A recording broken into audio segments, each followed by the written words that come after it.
Welcome back, class. Last episode we talked about all of the wizard weapons, their strengths and weaknesses, and when they should be used.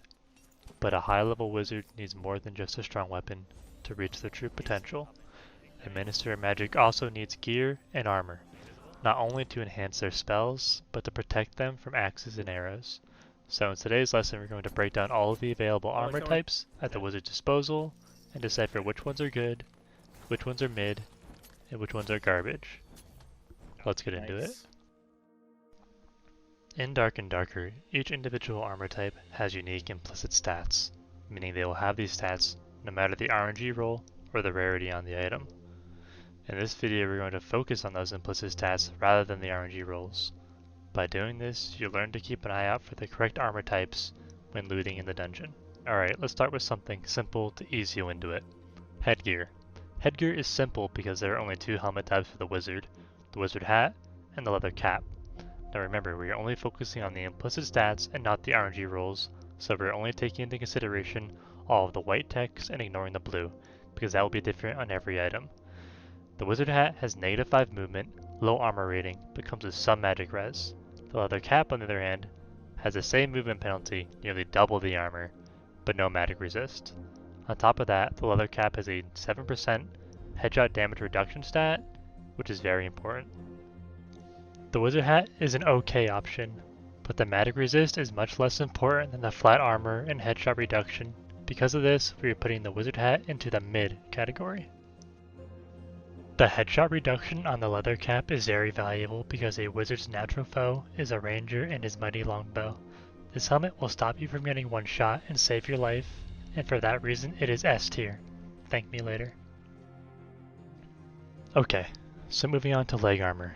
Wizards have access to 5 different types of leggings: cloth pants, leather leggings, heavy leather leggings, padded leggings, and loose trousers. Not all legs are created equal, so let's break each of them down. Cloth pants have -5 movement, a low to medium amount of armor, but do not have any other base implicit stats, and for that reason they belong in the garbage category.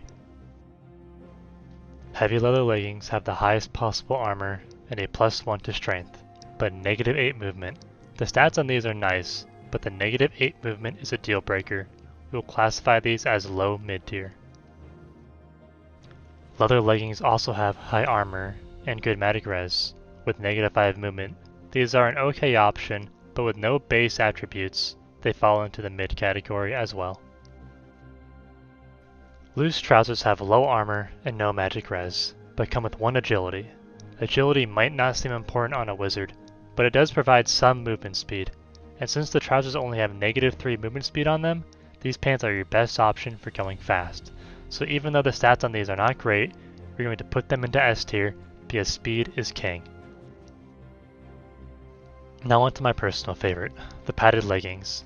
These pants have medium armor with no magic res and -5 movement, but what makes them so great is they come with +1 will and +1 knowledge.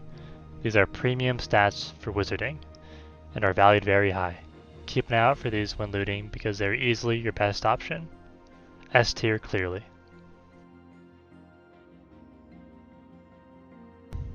Okay, so that is it for leg armor. Let's move on and talk about hand protection. Wizards have access to 4 different types of gloves: riveted gloves, leather gloves, reinforced gloves, and rawhide gloves. Most of these gloves are pretty similar in power level, but one is clearly much stronger than the rest. Let's talk about it. Leather gloves have very low armor and +1 agility. I did say agility was decent on wizard earlier, but that is all these gloves have, and that just is not enough. These are garbage tier. Reinforced gloves have high armor and high magic res, but have no additional attributes, but the defensive stats alone on these are enough to get them into the mid category. These are decent and well-rounded. Riveted gloves have high armor and no magic res, but come with +1 strength. If you're running some kind of melee focused wizard build, these are a good option, and for that reason we're going to put them into the mid category. The rawhide gloves are easily the best glove base for the wizard. They come with low armor, but have +1 will and +1 knowledge. These are insane stats compared to the alternatives. You should always keep an eye out for these in the dungeon and on the vendors as well. These are obviously going into S tier. I love these gloves. Now moving on to the chest pieces. Wizards have access to 5 different kinds of robes and armor. The padded tunic, the oracle robe, the frock, mystic vestments, and the regal gambeson. There are a few key differences among these, let's break it down. The padded tunic has -5 movement, low armor, but comes with a medium amount of magic res, but no base attributes. If you're looking for just base resistances, there are better alternatives, and for that reason this chest piece is garbage. The frock has -5 movement, medium armor, but very high magic res. Sadly, these don't have any base attributes either, but has better res than the padded tunic, and for that reason we're going to put them into the mid category. Just a small disclaimer, if we find ourselves in a wizard heavy metagame, and there's a lot of magic damage being thrown around, the frock will become higher value and potentially S tier. The oracle robe has -5 movement, medium armor, and +1 knowledge. We all know wizards love knowledge, so these are a solid option. We're going to put these into the mid category. Mystic vestments have -5 movement with a high amount of armor and +1 willpower. These are similar to the oracle robe, but the extra armor makes them slightly better, just edging them into the S tier. If you need the extra knowledge to help hit your spell capacity breakpoints, don't be afraid to use the oracle robe though, they're very similar. Okay, so let's talk about the regal gambeson. It has -10 movement, which sucks, but it comes with extremely high armor for a caster and also decent magic res. This armor does not have any base attributes like some of the alternatives, but every time I wore a decent gambeson in game, I felt unkillable. I can go toe to toe with any fighter or any barbarian in melee. The -10 movement would normally be a deal breaker for me, but the flat armor stat on the chest is just too good. We're going to put this into the S tier. Now moving on to footwear. Wizards have access to 7 different types of boots and shoes. Old shoes, laced turn shoes, wizard shoes, adventurer boots, rugged boots, heavy boots, and lightfoot boots. Let's discuss which one you should prioritize and which one you should stay away from. The laced turn shoes and the old shoes only have +3 movement and low armor. At least the turn shoes have a little bit of magic res, but the low movement speed on both of these earns them both a spot into the garbage tier. Stay away from these if you can. The rugged boots, adventurer boots, and wizard shoes all have +5 movement. They also come with a medium amount of armor and magic res. There is not much making these different from each other, but they're all okay options.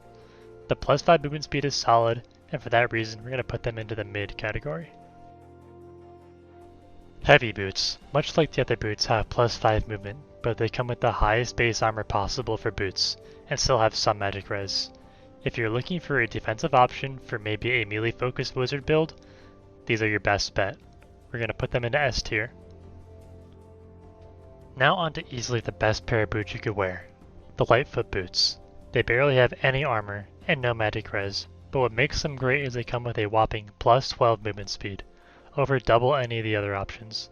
If you got these on, you're going to be zooming past your enemies, able to chase them down or run away if need be. For that reason, these are going into the S tier clearly. Always keep an eye out for these.